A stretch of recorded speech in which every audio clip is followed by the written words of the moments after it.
Bismillahirrahmanirrahim.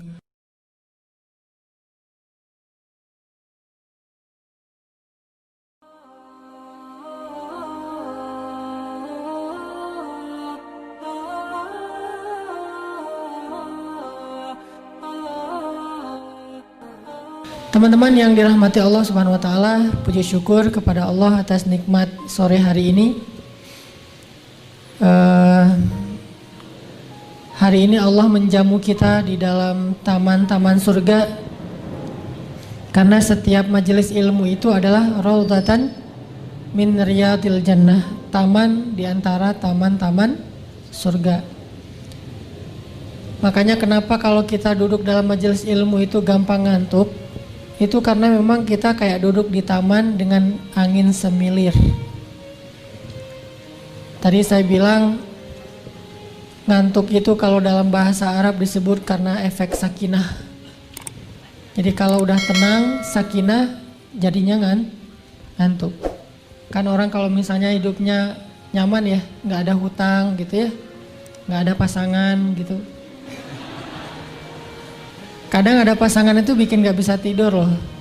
Tapi seringnya justru kalau sendiri itu gak bisa tidur.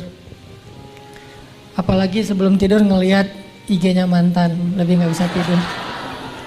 Berat. Jadi majelis ilmu itu di dalamnya Allah turunkan rahmah dan sakinah, kasih sayang Allah dan ketenangan. Kemudian malaikat menaungi mereka. Kemudian Allah Subhanahu wa taala mencatat nama mereka dan menyebut-nyebut nama itu di sisi Allah Subhanahu wa taala. Jadi kita tiba-tiba kalau sering hadir dalam majelis ilmu itu nama kita tuh sering dimention di langit. Jadi siapapun nama kita dan itu nama yang ada di KTP loh. Bukan nama hamba Allah bukan. Nama yang kita pakai yang diberikan oleh orang tua kita, bisa nama KTP, bisa nama kayak nama panggilan. Kalau misalnya nama kita kayak agak susah diucapkan, nanti malaikat akan menyebut kita dengan nama-nama yang bermakna kebaikan. Misalnya dia seorang yang rajin duduk dalam majelis ilmu, seorang yang rajin mencari nasihat-nasihat dari para ulama, maka dia akan diberi gelar oleh para malaikat seorang yang muta'alim misalnya, atau orang yang mustaqof misalnya, atau apapun lah istilah-istilah yang baik dari para malaikat untuk kita. Dan benar-benar Allah nge-mention kita di langit, disebutkan misalnya Hanan_Ataki. Asik. Buat yang belum follow. Modus.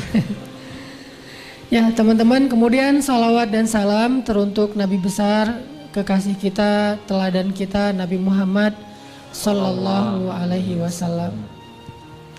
Beliau juga masa mudanya walaupun belum menjadi Nabi, usia belasan tahun, kemudian 20-an tahun, 30-an tahun, banyak teladan yang bisa kita ambil dari baginda Rasul. Walaupun waktu itu beliau belum dapat wahyu. Jadi kalau dibilang kesolehan Nabi Muhammad setelah dapat wahyu itu adalah kesolehan yang dibina dengan ayat-ayat Al-Quran.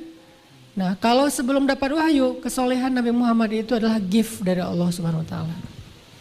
Allah benar-benar ngasih keistimewaan buat Nabi. Allah sendiri yang mentarbiyah Nabi. Allah sendiri yang membina Nabi. Allah sendiri yang mendidik Nabi dari sejak beliau di dalam kandungan ibunya. Allah yang mendidik Nabi Muhammad SAW. Sehingga beliau tumbuh menjadi seorang anak muda yang kalau dalam bahasa kita mungkin anak muda yang kece banget. Selain penampilannya keren, beliau juga yang paling lebih keren lagi itu akhlaknya. Jadi setiap Nabi itu kan Allah kasih kelebihan tuh beda-beda ya. Ada Nabi memang lebih dominan fisiknya yang paling keren, walaupun akhlaknya juga luar biasa. Tapi yang terkenal fisiknya kayak Nabi Yusuf.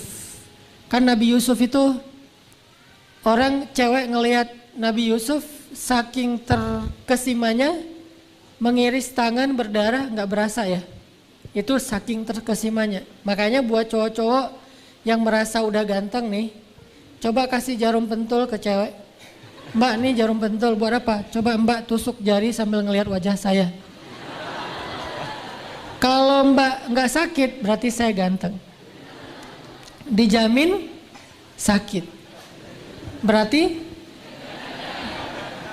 masih mending kayak gitu, nggak ganteng doang. Ada yang lebih parah, dikasih jarum pentul, terus ditusuk jarinya sambil ngelihat wajah kita. Bukan cuma sakit, jadi infeksi. Berarti kan wajah kita ada virusnya. Lebih parah. Ini beda banget dengan Nabi Yusuf. Ngelihat wajah Nabi Yusuf, nggak berasa sakitnya. Kadang-kadang nggak usah ngelihat langsung, ngelihat postingannya aja udah nggak berasa sakitnya. Setiap hari kan cewek-cewek pada kepoin, ini Yusuf lagi ngapain, Yusuf lagi ngapain. Jadilah Yusuf trending topik di Mesir pada saat itu. Semua cewek-cewek ngomongin Yusuf, Yusuf, Yusuf. Setiap cewek di bangkunya gitu ya, di kursi tulis Yusuf gitu ya, di buku catatan Yusuf, di papan tulis. Itu kan cara-cara orang-orang suka-sukaan zaman dulu ya. Kalau sekarang mungkin pakai gadget. Yusuf. Kalau cewek yang jadi simbol cantik di sepanjang sejarah manusia itu siapa? Sarah, istri Ibrahim. Sarah istri Ibrahim saking cantiknya, bukan cuman gak kerasa kalau ngiris tangan. Ngelihat Sarah tuh saking terkesimanya jadi stroke. Saking cantiknya Sarah, ngelihat aja jadi stroke. Siapa yang pernah stroke gara-gara ngelihat Sarah?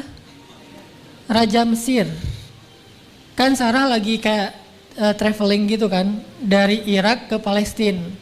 Nah, jalan bareng Ibrahim, bareng teman seperguruan nama Sarah, namanya Lut, yang kelak juga jadi nabi. Jadi Ibrahim, Lut, Sarah jalan traveling. Jalan terus transit di Mesir. Pas lagi transit di Mesir, orang-orang ngelihat Sarah itu banyak yang terkesima, akhirnya heboh lah seluruh Mesir kalau ada cewek cantik dari Irak lagi transit di situ. Diundang oleh raja ke istana, jadi disuruh extend, jangan lanjut. Jadi connecting flight-nya tuh di cancel. Ntar dikasih yang kelas bisnis atau yang first class sama raja. Diundanglah ke istana. Sampai di istana, raja pengen ngegodain Sarah, dikirain Sarah ini masih jomblo gitu kan. Soalnya nanya ke Ibrahim, Ibrahim nggak ngaku. Ibrahim, siapa Sarah itu buat kamu? Istri atau siapa? Kalau Ibrahim bilang dia istri saya, nanti Ibrahim bakalan dibunuh demi mendapatkan Sarah. Akhirnya Ibrahim mengatakan, hiya ukhti, dia itu saudari saya. Maksud Ibrahim, saudari saya di dalam beriman, di dalam belajar agama. Bukan saudari dalam masalah keturunan. Akhirnya karena raja ngerasa Ibrahim ini bukan siapa-siapa Sarah, bukan suaminya, raja nyaman dengan Ibrahim, dikasih ruang istirahat, kamar yang bagus buat Ibrahim, yang presiden suite gitu. Terus Sarah juga dikasih ruang. Nah, suatu malam rajanya pengen ngegodain Sarah. Baru mau nyentuh, tiba-tiba tangan raja stroke. Langsung tangannya lumpuh, nggak bisa ngapa-ngapain. Tubuhnya lumpuh, sehingga rajanya memanggil pengawalnya dan mengatakan, perempuan ini bukanlah perempuan biasa, tetapi dia tukang sihir. Diusirlah Sarah dengan syarat, dibebaskanlah Sarah dengan syarat menyembuhkan raja dari stroke. Akhirnya Ibrahim berdoa, raja ini sembuh dan mereka dibebaskan dan melanjutkan traveling mereka ke Palestina. Ini saking cantiknya Sarah, ngelihatnya jadi stroke. Jadi kalau Yusuf ngelihat nggak berasa sakit, kalau Sarah ngelihat jadi tiba-tiba lumpuh. Ini dua simbol cowok cewek yang paling keren sepanjang sejarah. Paling kece nih. Kalau secara fisik selain wajah nih, secara badan yang paling gagah, cowok paling gagah dalam sejarah manusia itu adalah Musa alaihissalam. Itu paling gagah. Seperti apa gagahnya Musa? Pokoknya kalau ada orang yang paling keren badannya di antara cowok-cowok zaman now, itu masih kalah sama Musa. Karena dia tidak ada ayat tentang kegagahannya. Kalau Musa saking gagahnya sampai turun ayat di akhir surat Al-Ahzab. Sampai Nabi Musa tuh walaupun badannya bagus, beliau nggak pamer. Pakai baju tuh nggak yang segini, atau sengaja nggak pakai baju pura-pura aduh gerah ya Jogja. Padahal pengen nunjukin badan gitu. Enggak, Nabi Musa itu low profile, orangnya tawadu banget. Walaupun badannya bagus, beliau pakai bajunya kotak-kotak biru dan panjang gitu. Mau saya tunjukin? Enggak lah, kita mah zero pack ya. Nabi Musa itu six pack. Six pack, badannya proporsional banget, semuanya otot, jadi kering gitu ya, nggak basah yang apa terlalu gimana gitu. Enggak, Nabi Musa itu badannya bagus, tapi pakai bajunya tertutup semuanya. Sampai digosipin sama orang Bani Israel, Musa itu tahu nggak kenapa pakai baju kayak gitu? Kenapa? Soalnya dia kudisan katanya. Digosipin kalau Musa itu punya penyakit kulit. Akhirnya Allah ngebelain Musa, jadi Nabi Musa itu nggak mau ngerespon orang-orang yang komen negatif di akun beliau. Biasa-biasa aja, nggak mau di blok, nggak mau di delete komennya, biarin aja lah, terserah orang mau ngomong apa. Yang jelas gue nggak akan follow mereka gitu. Jadi followersnya nggak bakalan nambah. Karena mereka suka komen sebagai haters, kan mereka haters banget sama Musa tuh, gara-gara dengki kan. Akhirnya Allah yang ngebelain Musa. Allah membuat semacam adegan kayak cerita dongeng tapi ini nyata. Nabi Musa mandi di sebuah mata air di sebuah sumur, terus meletakkan bajunya di atas batu dan Nabi Musa mandi pakai celana doang, nggak pakai baju. Itu kayaknya pertama kali Nabi Musa mandi di luar, biasanya di rumah. Kali ini di tengah padang pasir kayak ada mata air gitu, oasis. Mandi, taruh baju di atas batu. Udah mandi, pas mau ngambil bajunya di atas batu, batunya udah pindah. Nabi Musa bingung, lah batunya udah pindah, ngambil galah, mau ngambil baju gitu. Ternyata pas mau digalahin, batunya lari, kebayang gak tuh? Batu lari. Kalau di Indonesia itu ada batu belah, kalau di Mesir itu batu lari. Itu legendanya beda-beda. Lari tuh batu kayak ada kaki. Pas batu lari, Nabi Musa karena takut nanti ketahuan badan beliau keren gitu, takut ketahuan ya. Kalau kita takut ketahuan badannya gini. Akhirnya bajunya sempurna gini, kotak-kotak yang longgar biar nggak kelihatannya. Coba kalau badannya bagus pasti pakai baju yang ketat. Ini longgar karena biasa-biasa aja. Bagusnya cuma di mata istri, Batunya lari, dikejar sama Nabi Musa. Saubi hajar, kata Nabi Musa. Baju saya di atas batu, lari. Akhirnya ngelewatin Nadil Qaum. Nadil Qaum itu kalau bahasa kita tempat orang-orang ngumpul. Batu tuh sengaja lagi pengen nunjukin badannya Musa ke orang-orang, dia ngelewatin ada skate park gitu, lewat anak-anak Bani Israel lagi main skate, lagi oli gitu, lagi ngetrik, lewat. Musa lari, wes parkour. Kan Musa larinya bagus banget ya, terus kayak biasa aja gitu lari, loncat antar gedung ke gedung, antar bukit gitu. Parkour banget lah pokoknya, udah pro. Belakangnya Red Bull. Kalau zaman sekarang ya, itu udah kelasnya tuh udah kelas Red Bull loh, bukan kelas yang sekedar seru-seruan gak jelas gitu, pencitraan ordai. Itu udah benar-benar Red Bull. Musa lari, wah badan Musa paling bagus, heboh di antara anak-anak street. Lewatin lagi kafe-kafe, orang-orang lagi pada minum kopi itu keselak, lewat Musa lari, wah. Terus cewek-cewek lagi minum jus, wah gitu-gitulah pokoknya.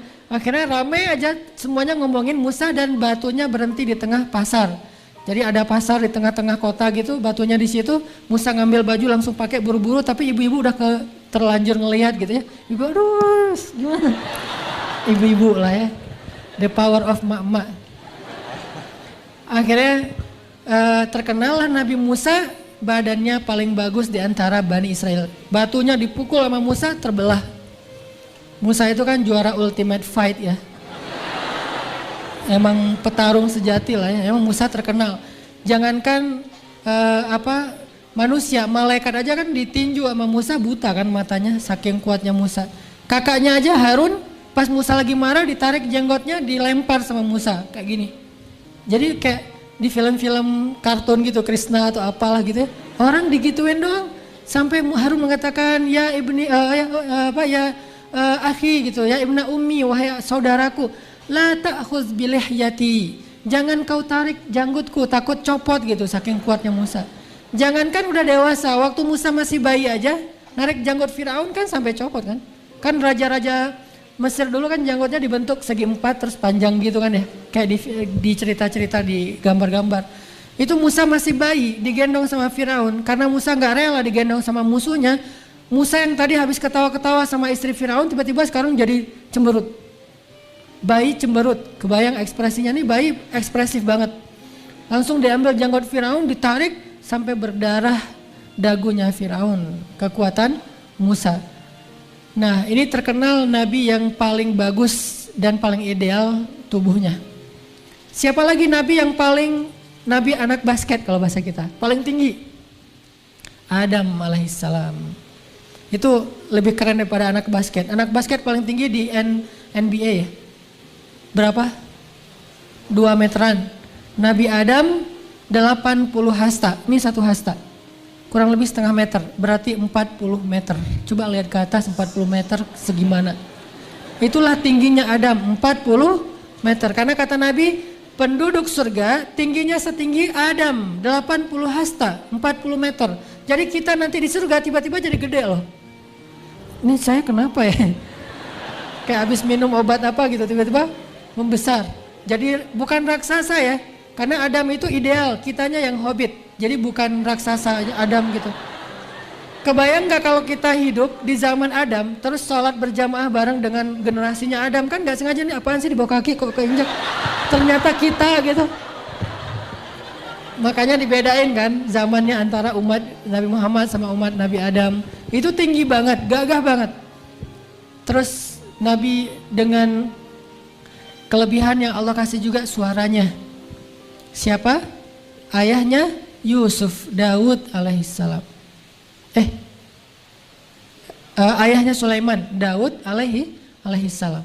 Daud itu Allah kasih mukjizat suara. Jadi bisa dibilang kalau zaman sekarang Daud itu vokalis. Itu legend banget. Siapa vokalis? Sebutlah kayak reggae gitu ya. Ada Bob Marley, jauh lah.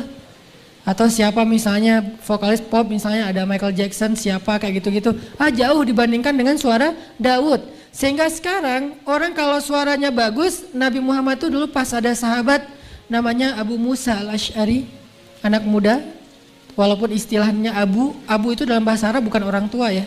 Itu kayak panggilan apa? Panggilan gaulnya lah, panggilan bekennya lah, itu pakai istilah Abu.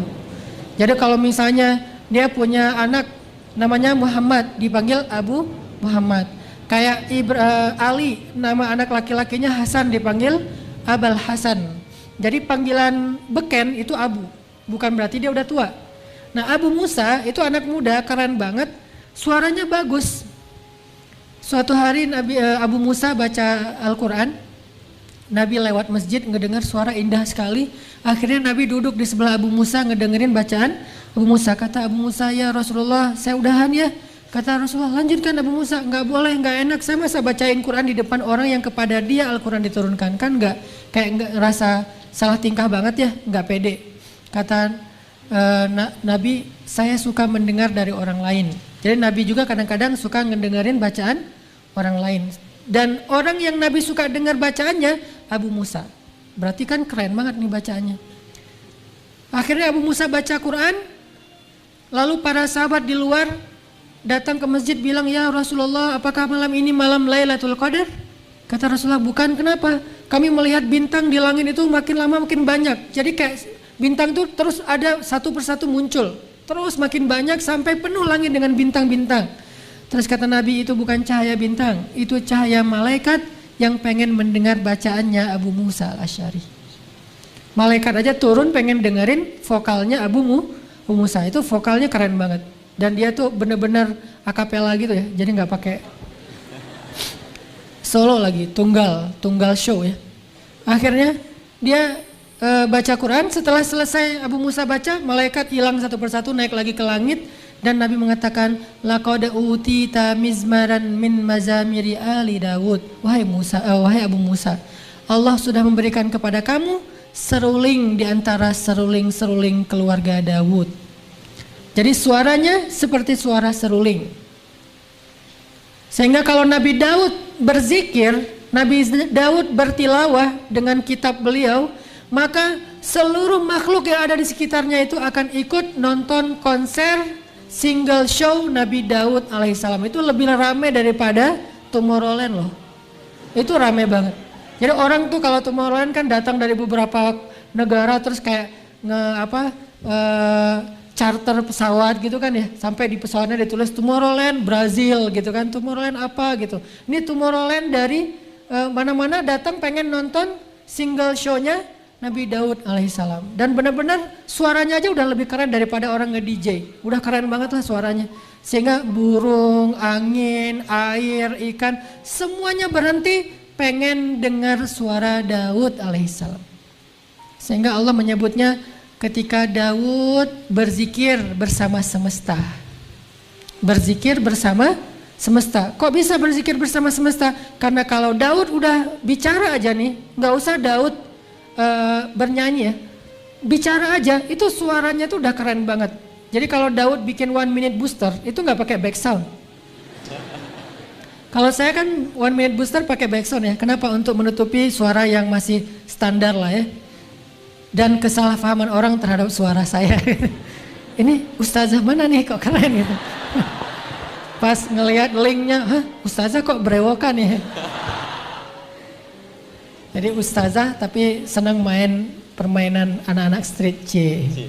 Nah kalau saya karena pengen menutupi kekurangan dari suara, pakailah back sound. Kalau Nabi Daud nggak usah pakai back sound. Suara beliau 1 minute booster pasti likersnya itu bisa miliaran. Banyak banget orang yang seneng dengan boosternya Daud. Udah orangnya bijak, lembut, suaranya luar biasa, petarung. Well dengan legendnya petarung dari barat namanya Goliat. Kenapa disebut Goliat? Karena badannya gede. Dia sama Daud nggak seimbang banget nih. Kayak antara kelas berat dengan kelas bulu terbang. Jauh beda. Tapi sekali ketapel sama Daud, kena di jidatnya, di keningnya Goliat, langsung mati di tempat. Ini Daud ideal banget lah, kelebihannya suara. Ada nabi nanti yang kelebihannya Allah kasih dia kelebihan dalam kebijaksanaan. Jadi dia tuh seorang raja yang adil, dan bukan hanya raja yang adil, diberikan kekuasaan 2 alam, alam manusia dan alam jin. Sulaiman alaihissalam, anaknya Daud. Bapaknya hebat, anaknya hebat. Dikasih kekuasaan 2 alam. Kalau kita kan 1 alam juga nggak berkuasa ya. Kalau ini kita mungkin 1 alam juga nggak bisa ngendaliin orang. Ngendaliin calon mertua aja susah kan, ditolak terus gitu kan ya. Ini ngendaliin jin, kebayang nggak tuh? Jin aja takut sama Sulaiman. Dan pada masa itu Allah membuka tabir antara manusia dan jin, sehingga jin dan manusia itu hidup berdampingan. Dan apa profesi jin? Sebagai pelayan bagi manusia. Jadi dulu tuh pekerja itu jin, tukang bangunan jin, terus chef di dapur tuh jin, gitu ya. Yang nangkep ikan di laut, nelayan tuh jin. Jadi jin tuh banyak profesi. Sampai ada adegan kalau kita baca kisah wafatnya Sulaiman, itu hadis panjang. Ada jin yang profesinya free diver. Jadi dia senang free dive gitu, jin di Wakatobi, di Papua, mana-mana gitu ya. Ini free diver banget, nggak pakai tabung gas. Biasanya dia di laut. Ini sekali ini dia lagi males gitu melaut, lagi badai, mungkin lagi ngapain. Dia datang ke istana, ketemu sama jin yang profesinya sebagai chef. Chef lagi rempong gitu di dapur, wah segala macam. Didatengin sama jin anak laut, jin reggae. Rambutnya gondrong gitu. Datang jin dari free dive ini bilang, kasihan banget sih lo kerjanya di dapur melulu. Coba sesekali ikut saya, kita free dive, kita ke laut, kita lihat terumbu karang, lihat ikan hiu, ikan paus segala macam lah. Itu seru loh. Ya sih pengen. Terus kenapa? Takut sama Sulaiman. Takut kepada Sulaiman. Ini saking jin itu ditaklukkan di zaman Sulaiman. Jin yang galak-galak juga takut kepada Sulaiman, sehingga mereka bekerja membangun rumahnya manusia, bikin gedung-gedung yang bagus, yang tinggi dengan batu-batu yang mungkin kalau diangkat itu harus pakai kren ya, saking besarnya batu kayak bikin piramid. Itu yang bangun tuh adalah generasi jin dikumpulkan di zaman Nabi Sulaiman, sehingga orang lagi jalan tuh ngelihat bukan cuma manusia tapi ngelihat jin. Di zaman itu semua orang indigo. Semua orang ngelihat jin. Kalau sekarang kan indigo gaya gitu kan. Walaupun sebetulnya harus diruqyah ya, karena indigo itu gangguan sebetulnya. Jadi bukan sebuah keistimewaan, lebih kepada sebuah gangguan. Walaupun kita tetap respect, cuman nggak boleh dijadikan sebagai acuan. Nanya ke anak indigo, gue jodohan gak sih sama dia gitu. Tulis namanya, gue cocok nggak sama dia? Nggak cocok. Akhirnya nyari lagi, nanyanya ke indigo ini jadi akidahnya berubah. Itu Nabi Sulaiman. Nanti ada lagi nabi yang diberikan kelebihannya oleh Allah Subhanahu wa taala, kelembutannya yang luar biasa. Sangat lembut. Gak pernah marah, gak pernah cemberut, gak pernah ngucapin kata-kata yang gak pantas. Dia adalah Yahya alaihissalam. Ada lagi nabi yang diberikan kelebihan oleh Allah Subhanahu wa taala, kesabarannya yang luar biasa. Berdakwah hampir 1000 tahun, 950 tahun berdakwah, kebayang gak tuh? Dan umatnya kurang dari 100 orang. Kalau 95 orang umat Nabi Daud, umat Nabi Nuh 950 tahun, berarti dalam satu orang tuh berapa tahun? 9 tahun ya? Satu orang berarti sekitar 10 tahun. Kebayang gak tuh berdakwah 10 tahun cuma dapat satu orang? Kita bikin event setiap minggu, gak ada yang datang, sepi terus. 10 tahun bikin event baru datang satu. 10 tahun kita berdakwah di medsos baru satu orang yang nge-follow. Kebayang gak? 950 tahun bikin akun Instagram, followersnya cuma 95 orang. Dan itu per 10 tahun nambah satu followers. Kurang sabar apa coba Nabi Nuh alaihissalam. 10 tahun follower cuma nambah satu. Dan kita kan ngecek terus tuh, kalau perlu kita kayak minta di-mention sama selebgram, foto sama selebgram biar ngedongkrak followers nambah 1000, 2000. Nabi Nuh 10 tahun cuma nambah satu follower, tapi sabar. Ini kelebihan Nabi Nuh alaihissalam. Tapi semua kelebihan para anbiya itu disatukan kepada diri sosok Nabi Muhammad sallallahu alaihi wasallam. Beliau punya semua kelebihan para nabi. Walaupun tidak ditunjukkan secara persis, kayak misalnya Nabi Sulaiman. Nabi Sulaiman dibukakan kekuasaan dua alam, manusia dan jin. Nabi Muhammad juga pernah. Buat Nabi Muhammad itu nguasain jin tuh gampang. Bahkan beberapa ayat Al-Quran, salah satunya surat jin, Allah menyebutkan bagaimana jin masuk Islam, dapat hidayah gara-gara dengerin Nabi Muhammad baca Quran. Nabi Muhammad posting lagi tilawah gitu, terus tiba-tiba jin nge-like dan masuk Islam. Jadi followers Nabi jin. Dan itu bukan jin yang lagi kayak iseng lewat lagi ngapain gitu, nggak sengaja buka akunnya Nabi Muhammad, bukan. Jin yang memang selama ini itu pengen mengganggu Rasulullah SAW. Jadi iblis itu mengutus pasukannya di seluruh dunia untuk mengambil sampel tanah dari negeri-negeri yang ada di seluruh dunia. Sampel tanah. Kenapa dicari sampel tanahnya? Karena iblis ngelihat pintu langit tuh sekarang udah pakai password kalau mau masuk, susah. Pakai sidik jari. Mau masuk ke sana itu nggak semuanya udah di lock akunnya. Dulu kan kalau mau kepoin langit tuh mudah, naik turun.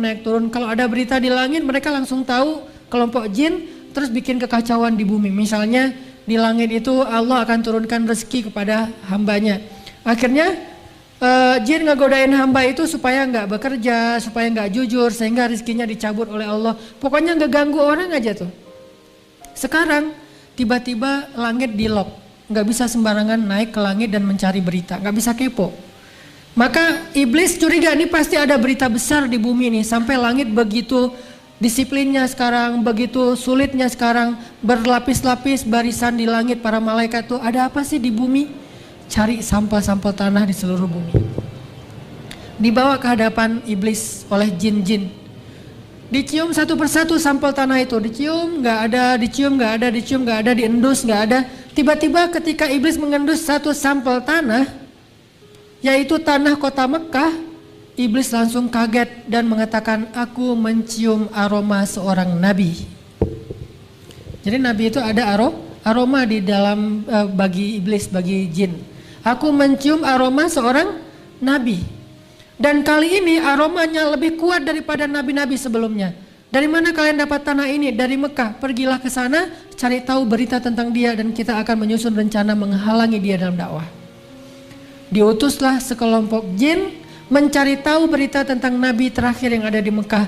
Dan pas mereka sampai di sana, kalau nggak salah di daerah yang disebut dengan Nakhlah, tiba-tiba jin mendengar Nabi Muhammad lagi membaca Al-Quran, kemudian mereka takjub, ajaban, kemudian mereka masuk Islam. Iblis heran, ini saya tadi ngutus mereka, sampai sekarang belum ada Japrian yang masuk nih.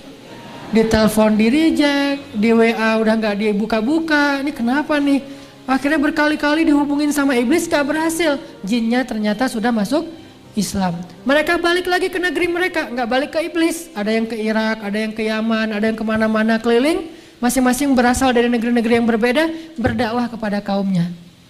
Selang setahun mereka datang lagi kepada Nabi Muhammad. Mereka mengatakan, ya Rasulullah, kami alhamdulillah sudah berhasil mengislamkan jin ribuan lewat mereka nih. Jadi viral banget ternyata dakwah Nabi di kalangan jin. Dan mereka mengatakan mereka semuanya fansnya Rasul. Boleh nggak kita bikin sebuah seminar, kata jin, yang anggotanya itu pesertanya semuanya jin. Kata Nabi boleh, tapi jangan dekat-dekat dengan rumah penduduk ya. Karena jin kan gede-gede dan beda kan karakternya, agak-agak kusak-rusuk gitu kan, nggak rapi. Akhirnya ditaruhlah seminarnya di tengah padang pasir. Nah pas malam mau bikin seminar, dan seminarnya harus malam ya. Kalau nggak serem kan jin ya. Pas malam mau seminar, Nabi itu ngajak sahabat siapa yang bisa dampingin Nabi buat acara seminar. Jadi kayak jadi LO-nya Nabi lah, atau jadi asistennya Nabi. Nggak ada sahabat yang mau coba. Kemana Rasul? Seminar jin. Aduh saya lagi nggak enak badan. Kemana Rasul? Seminar jin. Ini saya lagi ada janji sama teman. Saya mau apa? Akhirnya Nabi memaksa Abdullah ibnu Mas'ud jadi asisten Nabi di seminar jin. Itu disebutin nanti di kisah panjang surat Al-Jin dan beberapa surat yang lain. Berangkatlah Ibnu Mas'ud seminar bareng dengan Nabi di tengah padang pasir. Pas sudah mau sampai ke venue-nya, Nabi memberhentikan kendaraan beliau, onta beliau, turun bareng Ibnu Mas'ud. Kemudian Nabi menyuruh Ibnu Mas'ud berdiri di sebuah tempat. Lalu di sekeliling Ibnu Mas'ud Nabi membuat lingkaran pakai jari beliau sambil qomat kamit membaca zikir doa gitu, dibuat lingkaran. Setelah selesai membuat lingkaran, Nabi bilang kepada Abdullah, ya Abdullah, apapun yang terjadi jangan pernah keluar dari garis lingkaran ini, kata Nabi. Apapun yang terjadi. Siap ya Rasulullah. Rasul mau kemana? Saya mau ke stage, mau seminar. Berangkatlah Nabi ke tempat seminar. Ternyata begitu Nabi berhenti di tengah padang pasir, berbondong-bondong datang anggota atau peserta seminar itu dari kelompok jin. Jadi nggak jauh dari situ tuh kayak ada meja registrasi ulang gitu kan. Terus jin datang, ngantri registrasi ulang. Pak udah bayar? Udah, kok nggak ada nih namanya di laptop gitu-gitu. Pokoknya heboh aja jin. Dan jin itu kan susah diatur ya. Nggak bisa diatur jin tuh. Ada yang lari, ada yang loncat-loncat, ada yang terbang-terbang. Dan Abdullah ada di dekat meja registrasi.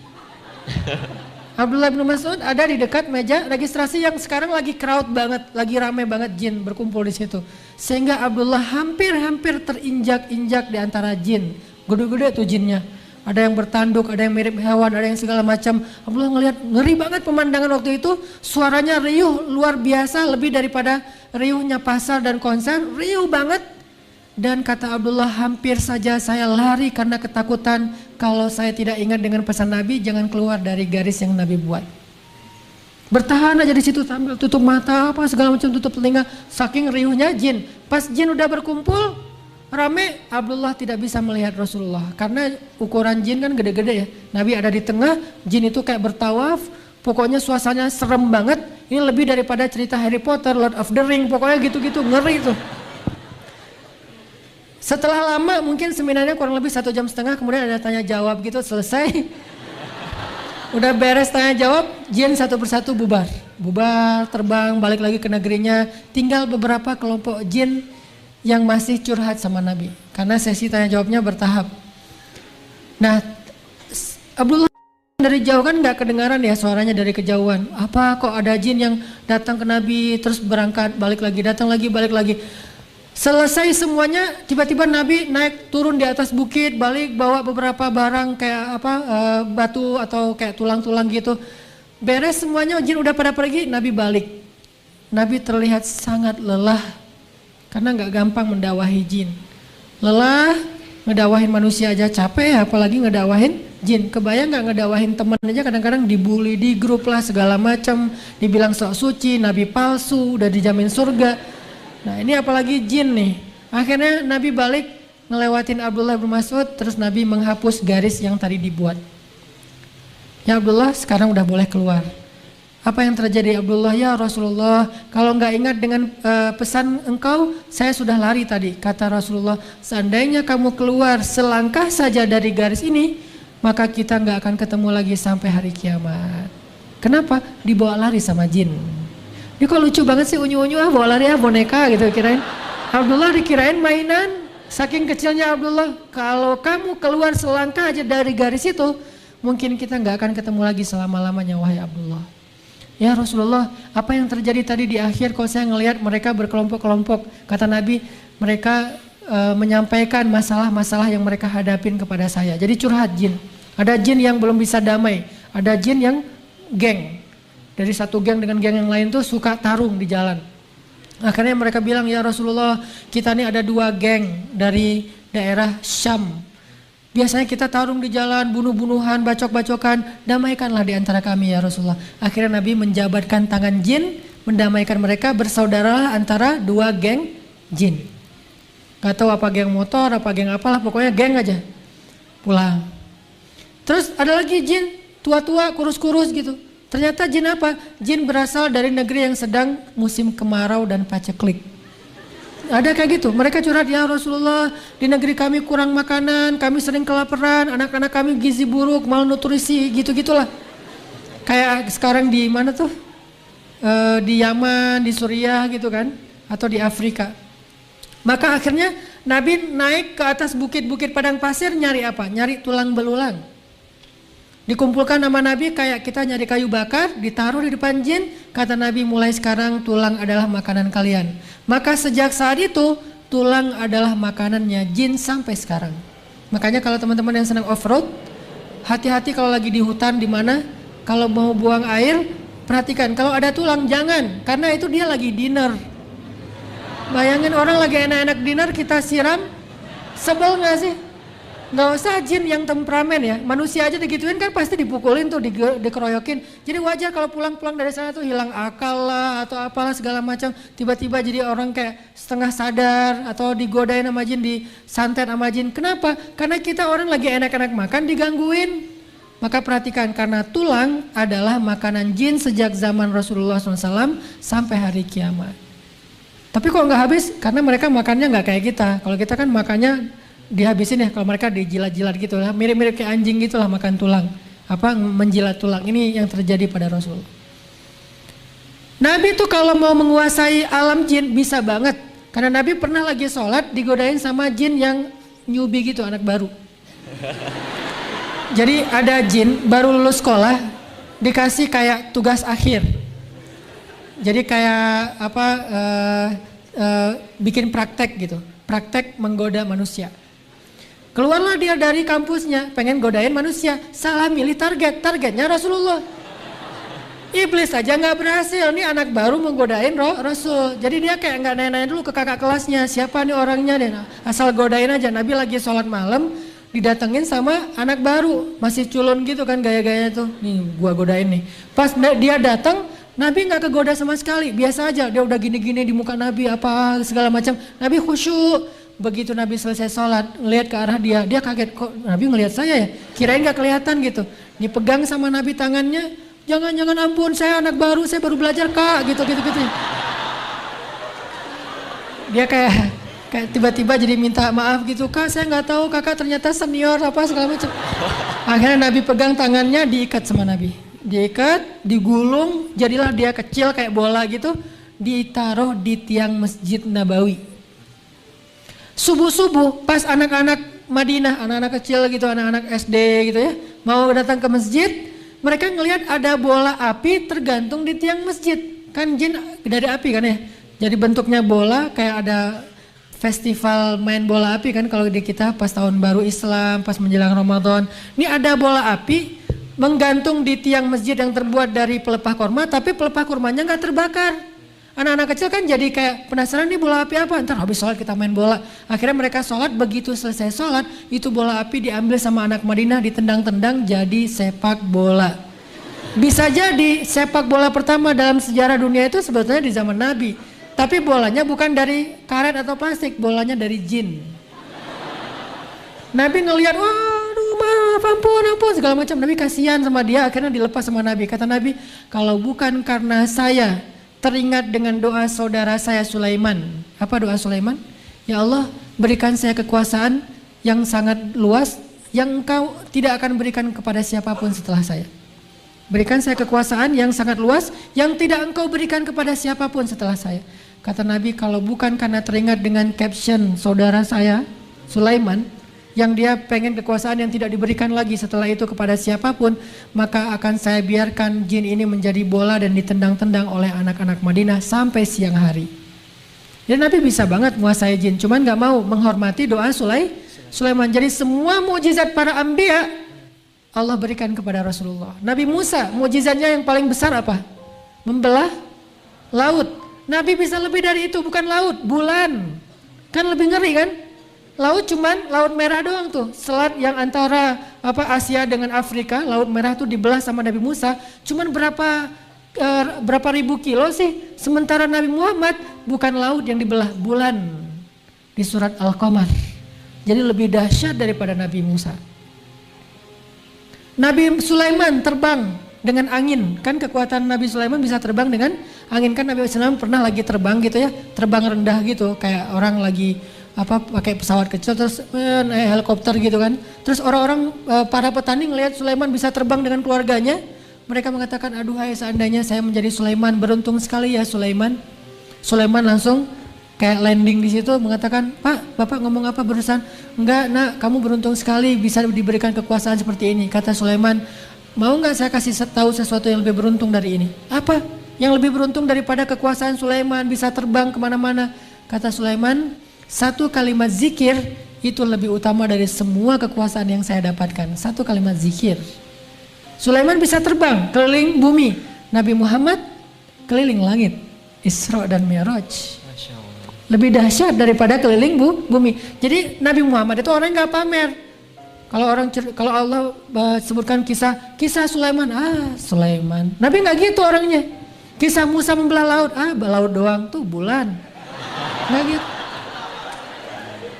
Nabi itu orangnya tuh nggak caper, nggak pamer, bahkan beliau menghargai nabi-nabi sebelumnya. Makanya beliau disebut musaddiqan, sebagai pembenar kepada nabi-nabi sebelumnya. Tapi semua keutamaan nabi-nabi sebelumnya dikasih kepada Rasulullah SAW. Nabi Yahya itu lembut, Nabi Muhammad lebih lembut lagi tuh. Kalau nabi-nabi sebelumnya punya umat yang kelak jadi nabi kan ada banyak tuh ya. Kayak Nabi Ibrahim punya murid, Lut kelak jadi nabi. Kemudian Nabi Daud punya murid dan sekaligus anak yaitu Sulaiman kelak jadi nabi. Nabi Yakub punya murid atau anak kelak jadi nabi yaitu Yusuf dan seterusnya dan seterusnya.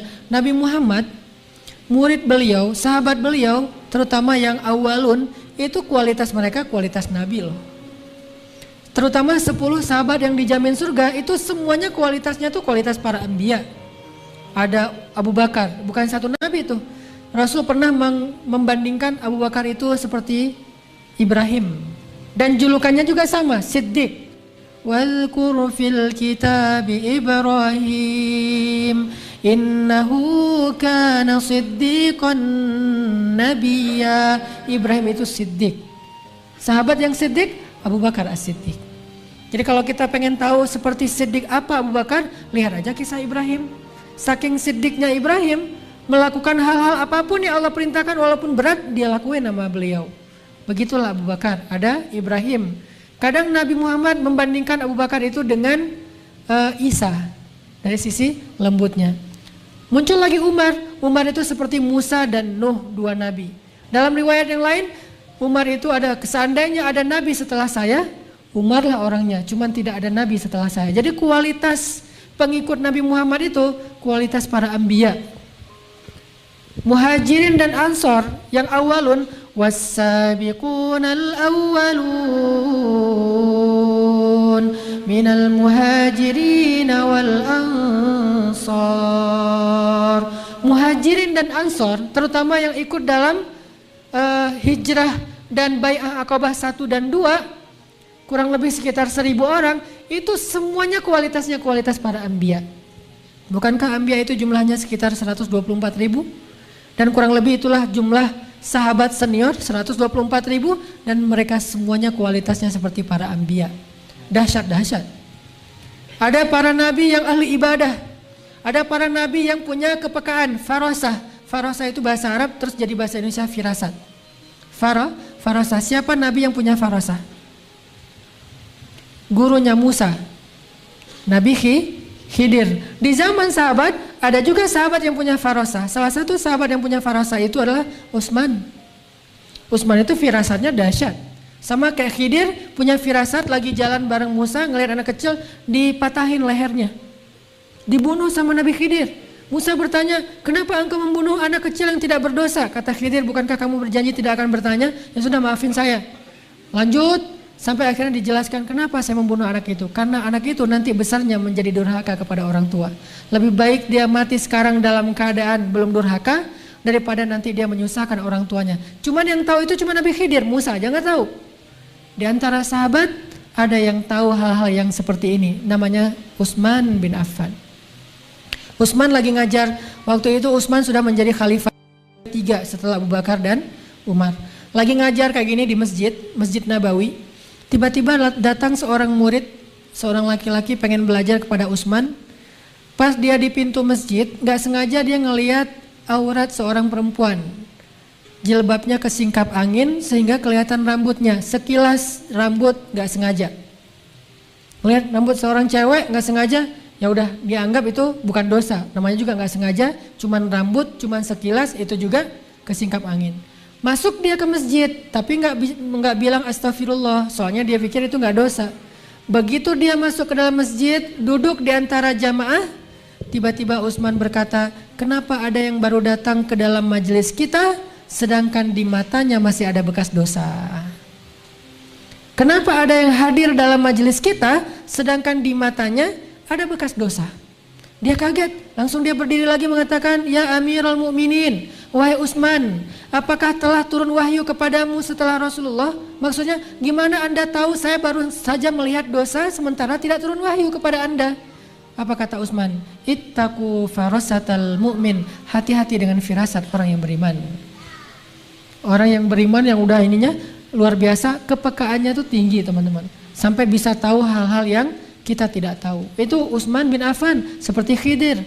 Atau bahkan banyak ulama yang mengatakan Khidirnya sahabat Ali bin Abi Thalib. Itu Khidirnya sahabat yang tahu hal-hal yang spesial. Ada lagi yang mengatakan Khidirnya sahabat Abdullah ibnu Abbas. Abdullah ibnu Abbas, dia bukan hanya tahu tafsir, tapi dia juga tahu takwil. Takwil ini susah loh.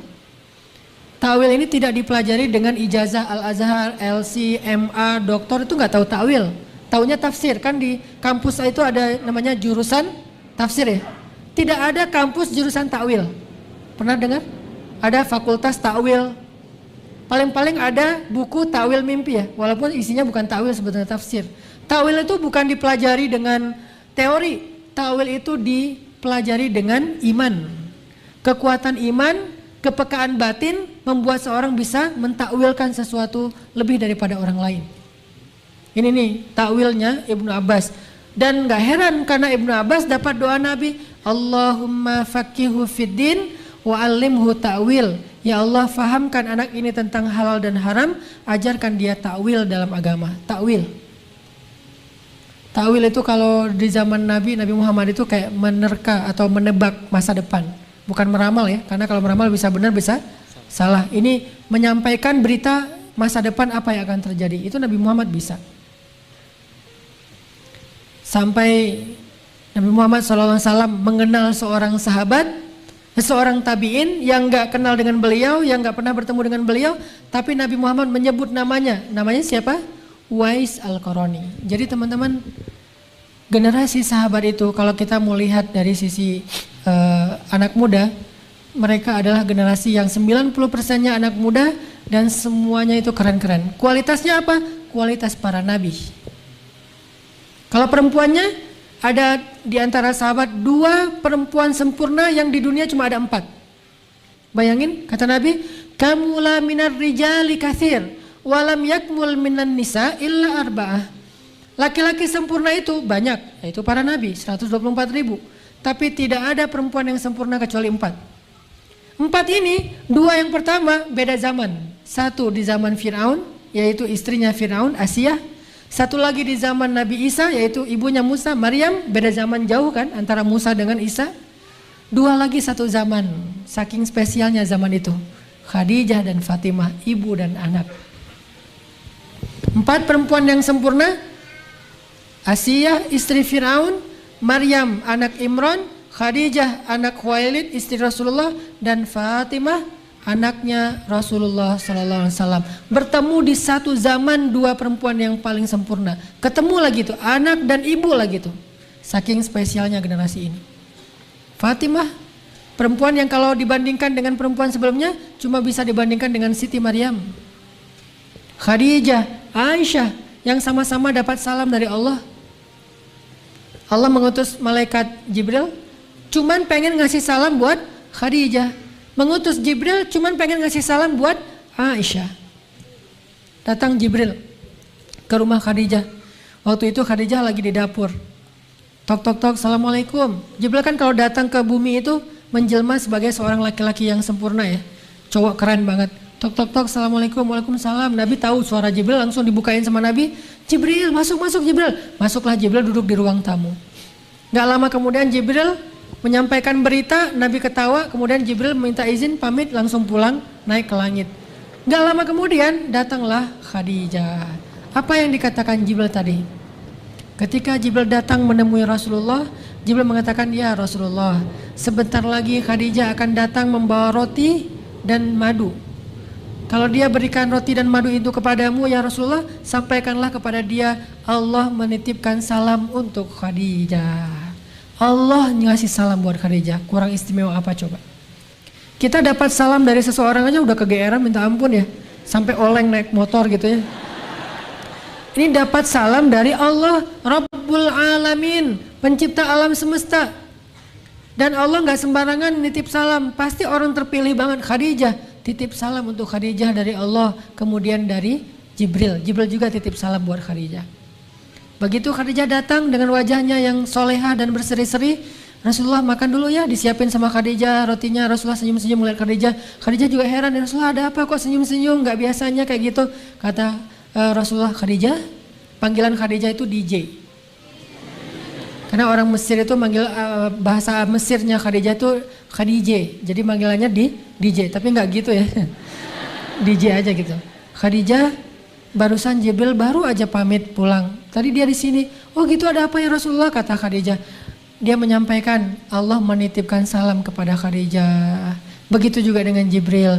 Khadijah langsung terharu dan mengatakan, Allahumma antas salam wa minkas salam wa ilaika ya'udus salam wa ila Jibrilis salam wa alaika ya Rasulullah as-salatu wassalam. Itu asal muasal kata kalimat Allahumma antas salam. Khadijah. Sekarang itu zaman sahabat. Fatimah juga kayak gitu. Fatimah ini luar biasa, perempuan yang tidak ada duanya sampai akhir zaman. Satu-satunya yang sebanding dengan Fatimah cuman Maryam. Dan keistimewaan Fatimah apa? Dia cewek cantik, masih muda, tapi nggak kenal cowok kecuali ayahnya. Jadi kalau kita periksa di list kontak handphonenya Fatimah, nama cowok cuma ada satu, Rasulullah. Followersnya cewek semuanya, followers cowok cuma satu doang, kelak, Ali bin Abi Thalib suaminya. Ini kerennya Fatimah. Dan bahkan ketika Nabi lagi sakit keras di atas pangkuan Aisyah, mungkin Nabi sering dipeluk oleh Khadijah, tapi wafatnya di atas pangkuan Aisyah. Masing-masing punya keistimewaan. Nabi berbisik kepada Fatimah, Fatimah tertawa. Nabi berbisik, Fatimah menangis. Nabi berbisik kepada Fatimah kedua kalinya, Fatimah tertawa. Aisyah aja nggak tahu isi berbisiknya Nabi kepada Fatimah. Jadi ini Aisyah, Nabi tidur di atas pangkuannya, panggilkan Fatimah. Fatimah dipanggil Rasulullah. Akhirnya Fatimah dengerin. Tiba-tiba Fatimah menangis. Nabi berbisik lagi dengerin. Tiba-tiba Fatimah ketawa. Aisyah kan penasaran banget kan, kepo banget ya. Gua kan istrinya kok nggak dikasih tahu gitu ya. begitu Nabi SAW udah selesai, Aisyah nanya kepada Fatimah, Fatimah, tadi Nabi bisik apa sama kamu? Kan rahasia, kata Fatimah. Kamu mah gitu ya, udah aja. Cuman nggak pakai mah, nggak bahasa Arab nggak ada. Begitu Nabi udah wafat, ternyata Aisyah tuh nggak selesai, masih nyimpen. Begitu Rasulullah udah wafat, Aisyah datang ke rumah Fatimah, Fatimah, tolong dong ngasih tahu apa yang dulu Nabi bisikan kepada kamu. Kata Fatimah, ya udah kalau sekarang Nabi sudah wafat berarti bukan lagi rahasia.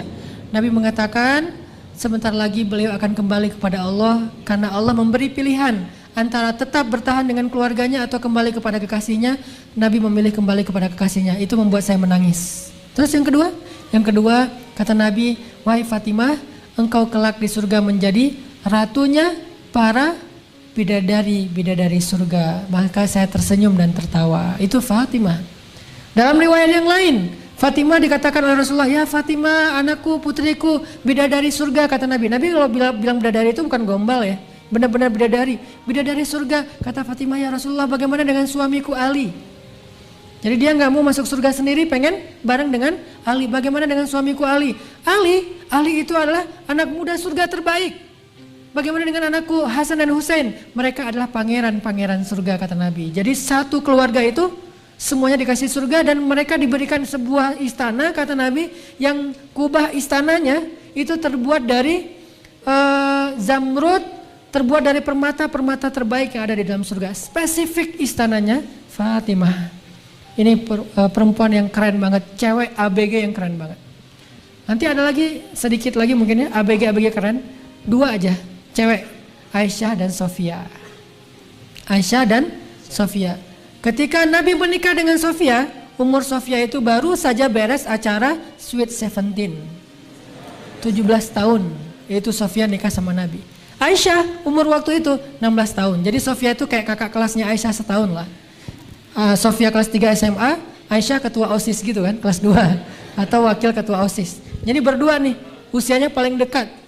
Dan kedua cewek ini di usia muda mereka sangat-sangat terjaga, udah cantik, terkenal, orang-orang terhormat, kaya raya, tapi terjaga banget. Dan tidak ada yang tahu Aisyah, yang pernah menyentuh Aisyah kecuali Rasulullah Sallallahu Alaihi Wasallam. Jadi buat teman-teman, kece itu bukan cuma penampilan. Oke, emang Khadijah itu cantik pasti, Fatimah itu cantik, Aisyah itu cantik, Sofia itu cantik, tapi bukan itu nomor 1. Akhlak, iman, itu yang buat mereka spesial di sisi Allah. Karena kalau cantik doang, nanti ada kalau di Mesir itu ada siapa simbol cewek cantik di Mesir? Cleopatra. Tapi kan nggak disebutkan Cleopatra di Al-Quran. Yang disebutkan justru Sarah. Karena dia cantiknya bukan cuma fisik, tapi juga solehah. Kalau keren, mungkin juga banyak cowok-cowok keren. Bahkan di zaman Nabi itu ada cowok keren yang dideportasi gara-gara terlalu keren. Zaman sahabat, zaman Umar. Dia dideportasi, paspornya dicabut gara-gara salah saya apa? Salah kamu, terlalu keren. Terlalu keren salah gitu di zaman itu. Saking terlalu kerennya dia bikin banyak cewek itu gak bisa tidur loh. Semuanya nyebut nama dia, seandainya saya jadi istrinya, seandainya saya jadi kekasihnya, sampai dan rambutnya itu ikal sepundak, dipanggil sama Umar, bawa dia ke sini, saya pengen tahu anaknya kayak gimana. Pas datang, oh ini anaknya, keren. Gitu. Terus Umar bilang, kalau gitu supaya kamu nggak keren lagi, dibikin nggak terlalu keren, potong rambut kamu, panggil barber shop gitu, potongin rambutnya. Pas sudah dipotong, akhirnya dia pakai sorban karena rambutnya udah pendek kan. Dia pakai sorban, datang lagi ke Umar. Pas dia datang ke Umar pakai sorban, kata Umar, ini lebih keren daripada yang tadi. Susah bikin dia gak keren. Mungkin dulu kalau udah ada kupluk, dia udah pakai kupluk gitu. Mungkin lebih keren kali ya kalau pakai kupluk ya. Saya lah ya. Insya Allah. Akhirnya dideportasi gara-gara terlalu keren. Tapi kan nggak istimewa, keren doang. Moral dan iman. Makanya yang membuat mereka kece itu bukan cuma fisiknya, bukan cuma duitnya, tapi iman dan akhlak. Mudah-mudahan itu dulu yang kita perindah, yang kita dandanin, yang kita make upin setiap hari. Apa kabar make up iman saya hari ini, touch up iman kita hari ini, akhlak kita hari ini. Terus itu yang dipakai. Jadi kalau kita pengen keren itu pakai baju yang bagus, celana yang keren, topi segala macam, itu kan dandanan zahir ya. Itu kan keren zahir. dandanin juga secara batin hati kita dan akhlak kita dengan dandanan dan perhiasan-perhiasan yang bagus. Dan salah satu perhiasan perempuan yang paling berharga biar bikin dia kece, sifat malu. Itu perhiasan paling indah pada diri perempuan. Dan perhiasan yang paling indah pada diri laki-laki yang bikin dia kece, tanggung jawab. Jadi mahkotanya perempuan adalah sifat rasa malu, mahkotanya laki-laki adalah tanggung jawab. Mudah-mudahan kita menjadi seperti mereka insya Allah, bukan hanya fisiknya tapi juga zahir dan